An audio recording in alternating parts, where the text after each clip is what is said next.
Oh. Ladies and gentlemen, we have now come to the time of the speeches.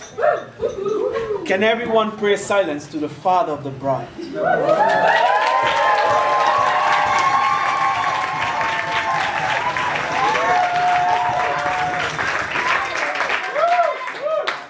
Can you hear me? Wait.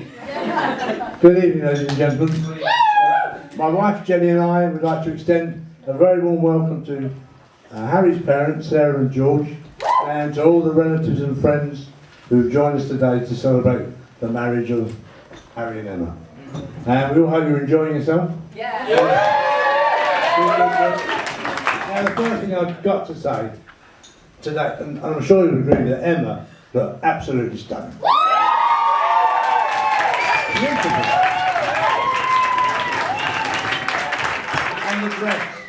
The dress. It has been months in the making, this dress. Absolutely months. And I saw Emma in it for the first time this morning. And it was one of those sharp intake of breath moments. Wow. It was similar to the sharp intake of breath moment I had a few weeks ago when I was presented with the invoice for the dress.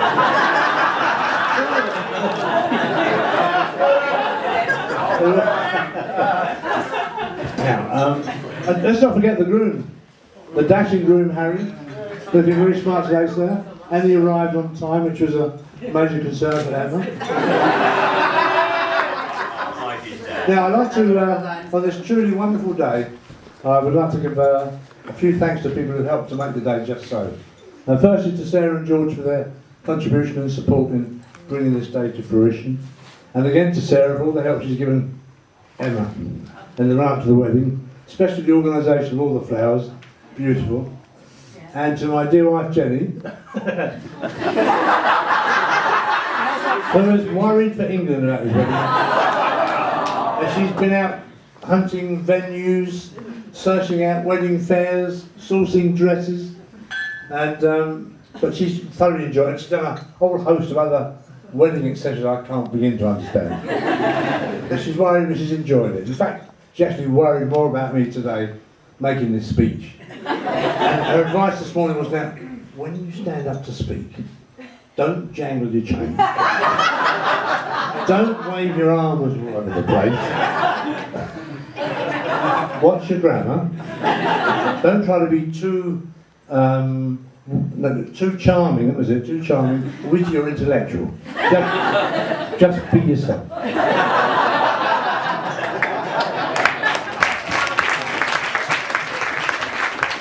And we've had overseas visitors today from France, I believe. Woo woo.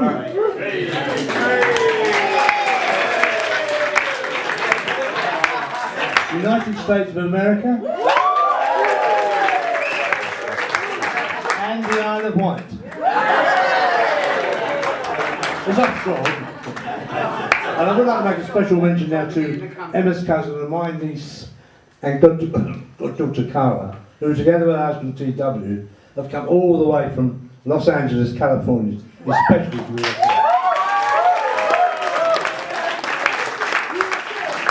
And also, I understand we've got a couple here who are celebrating their first wedding anniversary this weekend. And that's Emma and Rachel Ryan.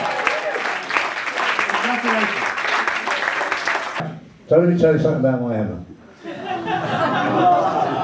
She was born 21st of July, 1983. Don't worry, I won't tell you your age. Now, during her pregnancy with Emma, my wife Jenny was convinced this baby was a boy. She thought that this pregnancy felt exactly the same as the first one with our son Stuart, where it is, isn't it? So much so, she got a name. It was going to be Andrew. And neither name was considered. So, when the baby was born, and we noticed the anatomy of the child wasn't quite what we were expecting, we knew it wasn't Andrew. And in fact, we've been blessed with a beautiful baby girl who will eventually be named Emma. Now, Emma as a toddler, I used to call her my little princess. And I told her so much she believed it.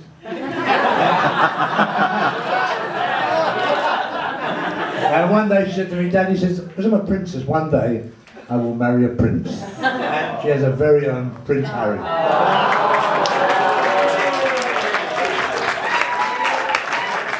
And also as a toddler, she was a great socialiser.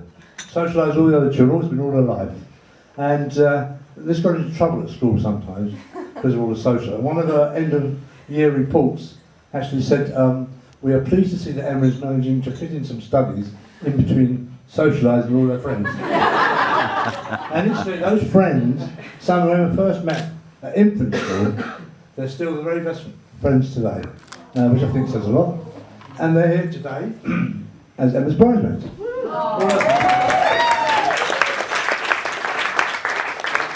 know you've got the toast in you, but I just want to say thank you for looking after the hen do. She really enjoyed that. And so did her mother. And my sister-in-law, we won't go there.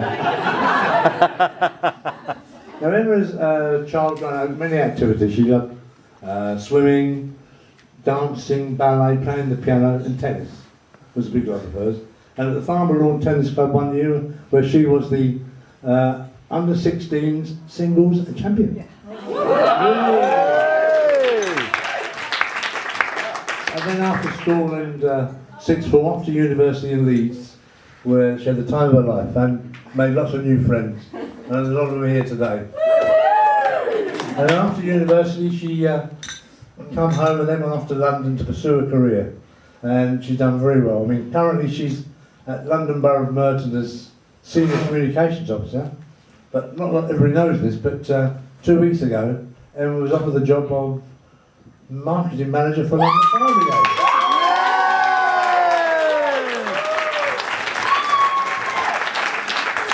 Which she will start in November. So plenty of time to practice manning the pole.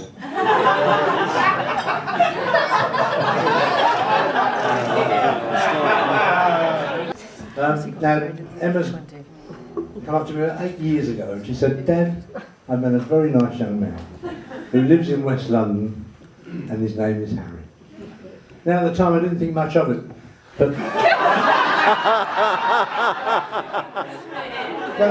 as soon as she said his name is Harry, I should have known he was going to be the one. And I'll tell you for why. Emma as a junior of about 9 had a passion for rabbits.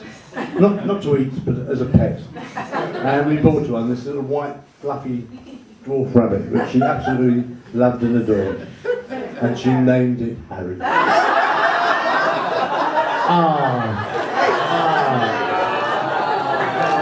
Also, I should tell you, one of Emma's favourite films of all time, and it relates to this story, something she saw as a young child on television and then watched repeatedly on video and DVD over the years, and if it comes on television today, she will watch it. And this is an old 1950s Doris Day musical called Calamity Jane. Emma absolutely loves this film and the story and the characters, particularly the songs in it. And there's one song in the film which is relevant to today, and it's actually entitled "'Tis Harry I'm Planning to Marry." And it goes, "'Tis Harry I'm planning to marry." And in fact, it was at Emma's shortlist of songs to walk down the aisle to. "'Tis Harry I'm planning to Now, I'm going to tell a story of when Emma met Harry. Now, Harry's probably got a different version of this, but this is the one that Emma told me. That she was on a girly night out with Carla, I believe, and Carla's sister, lovely Maria, and they were in a club or a pub, and they had a table, but they needed another chair. And apparently Carla turned to the table behind them. There was one young man all on his own, who was Harry Nomads. And apparently Carla said, "Oh, is this chair taken?" He said, "No, it was my friend, but they haven't turned up." So Carla, being a very caring person, she said, "Would you care to join us?" So Harry joined the girls. Of course, during the introductions, as soon as he said his name is Harry, well, Emma's ears popped up a little rabbit. And from that moment on, Harry, your feet were set. Feet were sailed. From that moment on, your fate was sealed.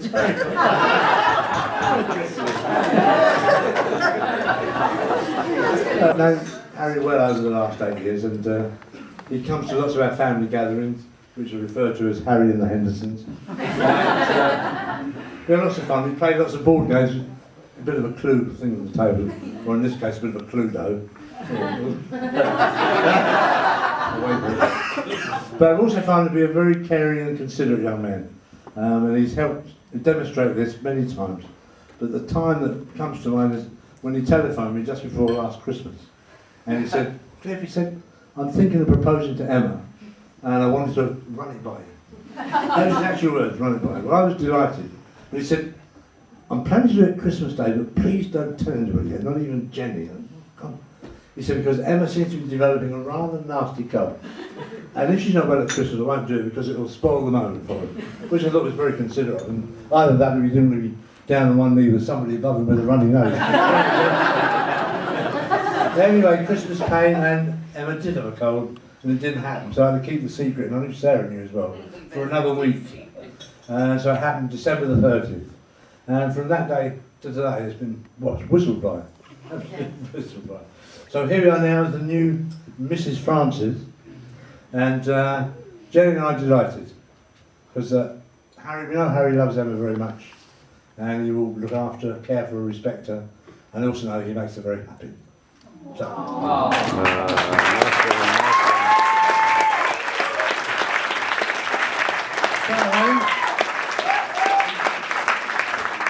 Been around forever, but at last I can officially say welcome to the family.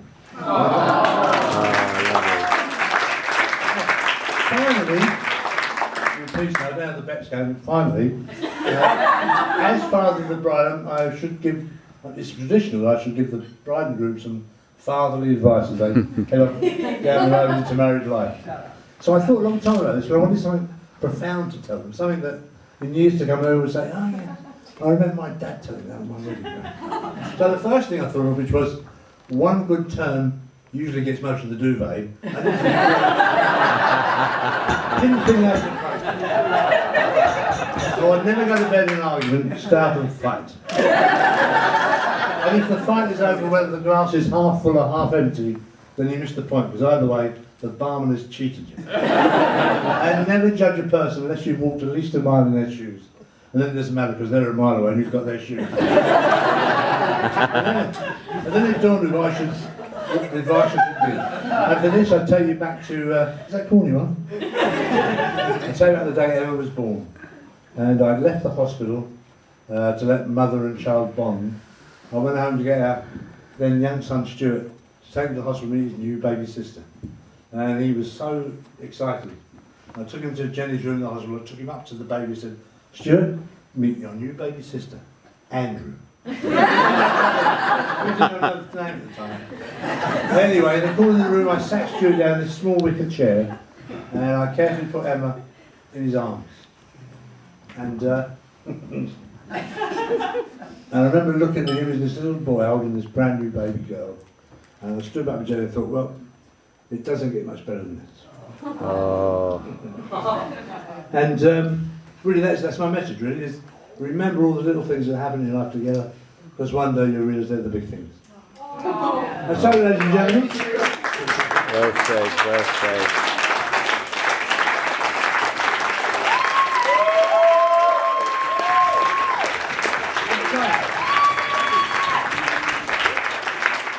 And so, having already passed to Harry the warranty for Emma, so no refunds I'm afraid, sold this thing. Having completed that task, my work here is done. It just remains for me to make a toast. So I'll ask everybody please to be upstanding.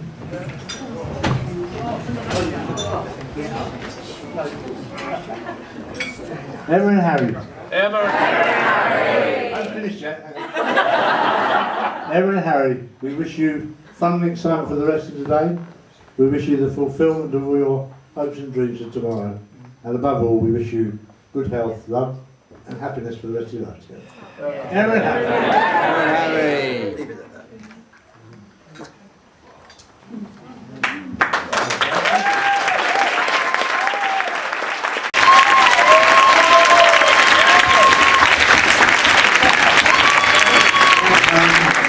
That was the warm-up act. And now I'm going to pass you over to the first two stars. The groom, Mr. Harry Francis.